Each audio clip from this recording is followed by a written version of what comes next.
जदि आपणकर मुंड व्यथा हेउची ध्यान दियंतु एही तीनोटी भूल तो करनाहांती। प्रथम भूल हेउची टिके मुंड व्यथा हो हो आपण मेडिसिन नै जिवे।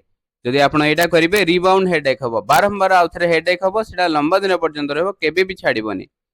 द्वितीय भूल कहवा आगरु मु आपन कहबा चाहूची, मु कमेंट रे गोटे यूट्यूब लिंक देची, सेथरे मु पूरा बिना मेडिसिन रे केमिति आपण मुंड व्यथा ठीक करिवे ताहा कहिची। जदि आपण सेही पांचटी एक्यूप्रेशर पॉइंट देबे पूरा आपनकर मुंड व्यथा ठीक हेई परिबो।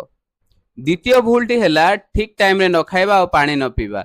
जदि आपण एमदी करिवे ठीक टाइम रे न खाइले आपनकर गैस बनिबो, जदि आपण पानी न पीबे ब्लड फ्लो कमी जिवो। तृतीय भूल हैला बहुत टीवी मोबाइल ए सब सहित एक्सपोज रहबा। बहुत स्क्रीन टाइम, स्क्रीन अलगा अलगा एलईडी स्क्रीन आपण जदि देखिबे आपनकर कोन हबो स्ट्रेस बढ़ी जिवो, जा फल रे मुंड व्यथा हबो। देखिबा पई धन्यवाद। जय जगन्नाथ।